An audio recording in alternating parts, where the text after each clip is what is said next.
मध्य प्रदेश विधानसभा चुनाव में बीजेपी ने अपने केंद्रीय मंत्रियों को चुनाव मैदान में उतार दिया है।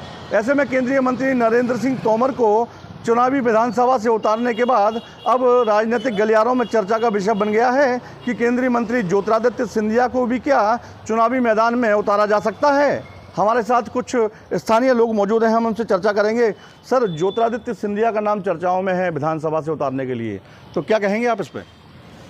अब वो पार्टी का निर्णय है, पार्टी अपने तरफ से विचार कर रही है। भारतीय जनता पार्टी उनका नेतृत्व चाहेगा तो सिंधिया जी को चुनाव मैदान में उतार सकते हैं, क्योंकि क्या है, पार्टी जो लग रहा है ऐसा, पार्टी जो मैसेज दे रही है वो ऐसा मैसेज दे रही है कि वो एक एक ज़िले में एक एक नेता जो दावेदार है उनका उसको चाह रही है कि उसके माध्यम से उस क्षेत्र का माहौल बने और भारतीय जनता पार्टी अधिकतम सीटें प्राप्त करे।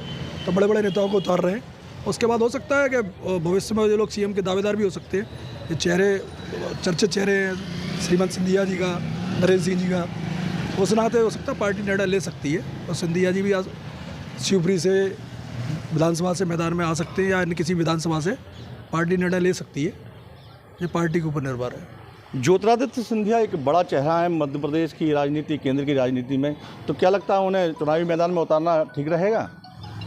मेरे हिसाब से वो एक बहुत बड़े नेता हैं और उनको उतारना भी चाहिए, क्योंकि जो भूमिका बन रही है प्रेजेंट की कंडीशन को देखते हुए, और वो उतरेंगे और वो जीतेंगे भी, अच्छे बहुमत से जीतेंगे।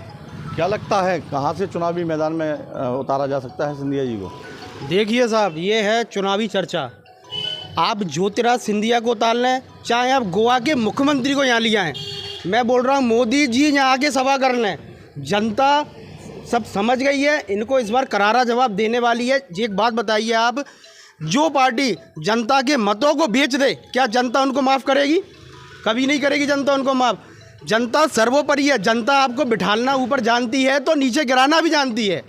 ठीक है साहब, ज्योतिरादित्य सिंधिया क्या, कोई भी दिग्गज बड़े नेता, इतनी बौखला गई है बीजेपी, इतना डर गई है बीजेपी कि आप देखिए 7-7 केंद्रीय मंत्री सांसदों को टिकट दे रही है। आप तो आप समझिए कि क्या असर है।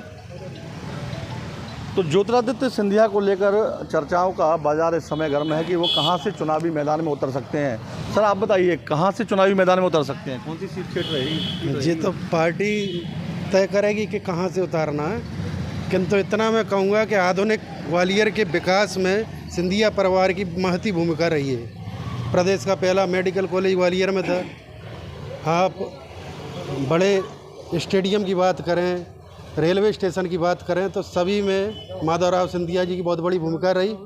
और उद्योग रोजगार के क्षेत्र में ज़रूर ग्वालियर पिछले कुछ समय में पिछड़ा है, तो ये तभी से पिछड़ा है जब से माधवराव सिंधिया जी की मृत्यु हुई दुर्भाग्यपूर्ण तरीके से। और आज सबसे बड़ी आवश्यकता यही है कि ग्वालियर के बड़े नेताओं को रोजगार और उद्योग के क्षेत्र में ध्यान देना चाहिए, जिससे अंचल में रोजगार उपलब्ध हो और क्षेत्र की बेरोजगारी मिटे। यशोधरा जी ने भी चुनाव लड़ने से मना कर दिया है, तो कयास लगाए जा रहे हैं कि शिवपुरी या फिर ग्वालियर पूर्व से चुनाव लड़ सकते हैं सिंधिया। सिंधिया जी जहाँ से भी चुनाव लड़ेंगे अच्छे मतों से जीतेंगे, सामने वाले प्रत्याशी पहले दिन ही हारेगा। और बाकी भैया कह रहे थे ना, तो भारतीय जनता पार्टी जो है वो लगभग 130 से लेकर 150 सीट तक ले जाएगी। कांग्रेस की स्थिति ये है, कांग्रेस 50 सीट से ऊपर नहीं जाएगी, क्योंकि कलंकनाथ का, झूठनाथ का सबने देखा है। उन्होंने वादा किया था, वो तो बहुत ऐसी स्थितियाँ हैं, तो मुझे नहीं लगता कि कांग्रेस ऊपर आएगी। कांग्रेस 50 सीट से ऊपर नहीं आएगी। और सिंधिया जी ऐसे व्यक्ति हैं, उन्होंने हर क्षेत्र में काम किया है। आज भी अगर सिंधिया जी के किसी भी क्षेत्र में कोई लोग जाए, मैं गुना अशोकनगर भी रहा हूँ, तो वहाँ पर अगर एक पत्र लिख दो, उस पत्र के माध्यम से सिंधिया जी एम्स में पत्र लिखते हैं, उसका इलाज कराते हैं, उसकी सारी चिकित्सा की व्यवस्था करते हैं। आज भी कोई ग्वालियर में गुना अशोकनगर शिवपुरी का व्यक्ति आ जाए तो उसकी इलाज की यहाँ भी व्यवस्था कराते हैं, दिल्ली में भी चिंता करते हैं। और सिंधिया जी ऐसा नहीं है, आम जनमानस के लिए और विकास के लिए काम करने वाले। एलिवेटेड रोड बन रहा है यहाँ 1100 करोड़ की लागत से, उसकी कल्पना भी नहीं कर सकती थी कांग्रेस। तो कांग्रेस के समय तो ये स्थिति हो गई थी, अच्छी खासी सड़कों के काम नहीं हो पा रहे थे, हमेशा रोना था, पैसा नहीं। लेकिन सिंधिया जी ने 1100 करोड़ का एलिवेटेड रोड का निर्माण का शुरू करवाया। आज 500 करोड़ का आपका जो स्टेशन का निर्माण का कार्य शुरू हो रहा है। 500 करोड़ का आपका नया राजमाता टर्मिनल जो अपना वायु मार्ग का जो स्टेशन है वो भी सुधरने वाला है। हर क्षेत्र में काम हो रहे हैं। 1000 बिस्तर का हॉस्पिटल बनवाया, ऐसा कोई क्षेत्र नहीं है जहाँ सिंधिया जी ने काम नहीं किया हो।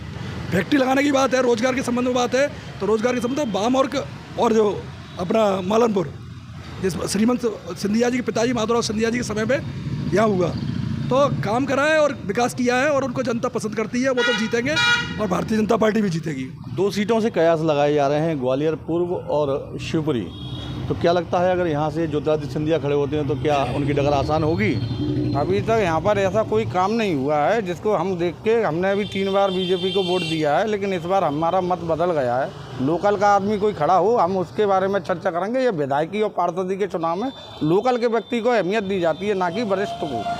और क्या कहते हैं, यहाँ की जो रोड़ा बनी है उनकी, अगर सिविल लाइन यहाँ किले गेट से आप क्या घास मंडी तक आओगे तो जो चैम्बर बने हुए हैं, अगर आप शाम को रात को अगर चले आओगे तो आपको ये पता नहीं है आपका मुंह टूटे या वो ना रोड के लेवल में चैम्बर है सिवर के, ना कुछ है।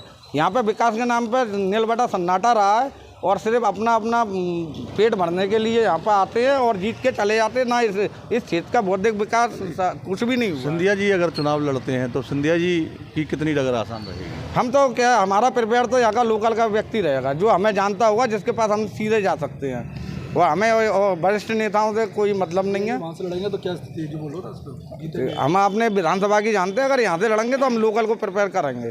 सिंधिया जी एक बड़ा चेहरा है, अगर उन्हें टिकट मिलता है तो क्या लगता है क्या उनकी जीत निश्चित रहेगी? सिंधिया जी जीत सकते हैं क्योंकि वो युवा चेहरा है हमारे मध्य प्रदेश का और उनके काम भी रहे हैं प्रदेश में, तो बिल्कुल वो जीत सकते हैं, इसमें कोई दो राय नहीं है। बाकी लेकिन अगर अपन बीजेपी की बात करें तो इनके द्वारा अभी बहुत ही ज़्यादा स्थिति ख़राब है देश की, ना रोज़गार की व्यवस्था है और महंगाई इतनी है कि सिलेंडर 1200, अभी चुनाव आने वाले हैं तो सिलेंडर में वो 450 का रेवड़ियाँ पकड़ा दी हैं। 1000 रुपये महिलाओं को 250 बढ़ाएंगे, फिर 500 बढ़ाएंगे, फिर 500 बढ़ाएंगे। ये रेवड़ियाँ बांट के क्या होगा? रोज़गार दो ना बालकों को उनके, तो माताएँ तो वैसे ही खुश रहेंगी, माताएँ बहनें तो वैसे ही खुश हैं जब उनके बच्चों को रोज़गार मिलेगा, वो शिक्षा मिलेगी, उनको स्वास्थ्य सुविधाएं मिलेंगी।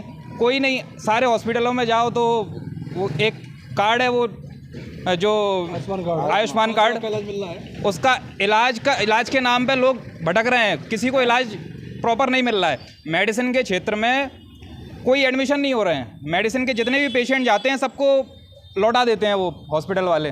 तो मुझे तो नहीं, जो सर्जरी के केसेस हैं ऑर्थो वगैरह के, वो तो लिए जा रहे हैं केस, लेकिन मेडिसिन के कोई केसेस नहीं लिए जा रहे हैं हॉस्पिटलों में। मैं तो स्थिति देख रहा हूँ, हम भी बराबर देखते हैं। क्या स्थिति समझते हैं? अगर सिंधिया जी के काम रहे हैं ठीक, लेकिन अभी ग्वालियर क्षेत्र में इनका उतना वर्चस्व नहीं है।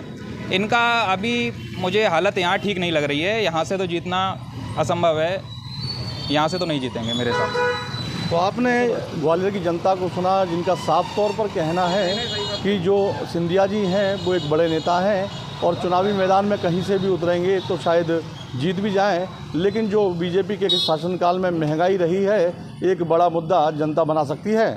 ग्वालियर से धर्मेंद्र शर्मा, TV9 डिजिटल, मध्य प्रदेश।